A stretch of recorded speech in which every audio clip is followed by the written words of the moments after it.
Welcome to Stories. I have a story for you. It's Little Whistle by Cynthia Rylant, illustrated by Tim Bowers.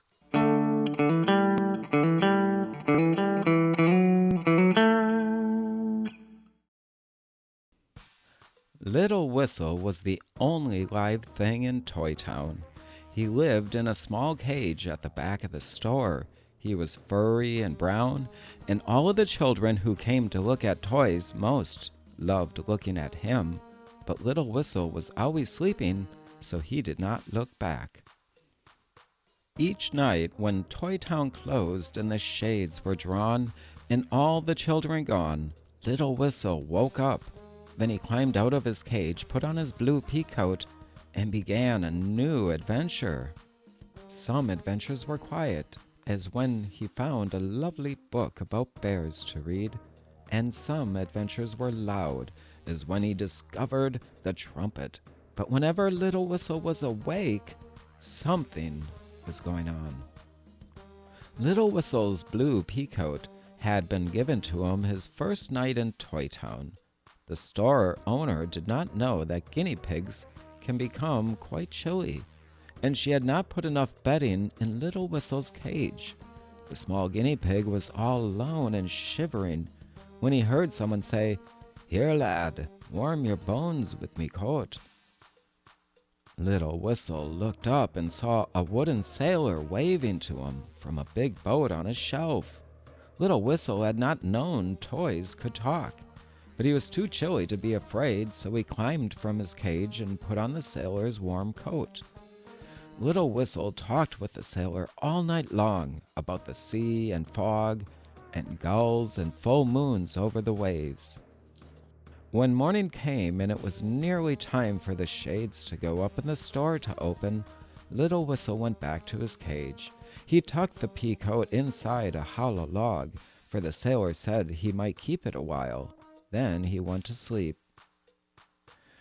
That day the sailor went home with a happy boy, taking his boat but leaving the blue pea coat behind.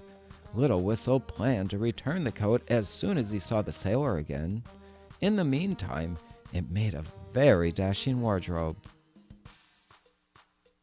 Little Whistle had many good friends in Toy Town. There was Lion, who loved vanilla cookies. One day a little girl had given him one, and since then he had talked of nothing else. There was Rabbit, who always wanted to run, and when the store was closed, she did. There was Bear, who liked hats, Violet, a little china doll who sang, and many more, depending on who had been sold, of course.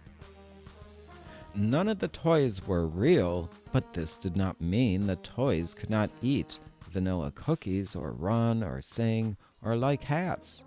Most toys will do these things once the shades are drawn. Each night, Little Whistle visited all of his friends. If the store was especially chilly, he borrowed a hat from Bear. The store was quite large, so some nights Little Whistle took the train from one end to the other, and some nights he just walked.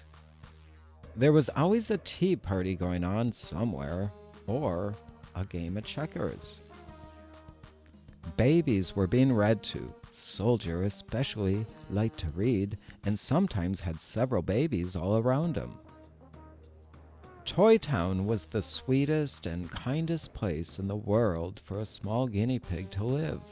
Little Whistle loved the store and his friends, and he did not mind when someone was sold. Toys love being sold to children who care for them. Little Whistle knew this and understood. But he also knew that he would never be sold, and this pleased him, for he felt there was no better home in the world for him than Toy Town.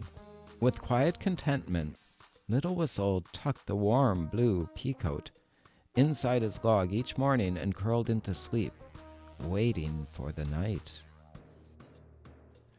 Waiting for the shades to be drawn. And that is the end of Little Whistle. I hope you enjoyed that. I did. Thank you for spending some time here with me, though. I do appreciate that too. Peace be, harmony, out.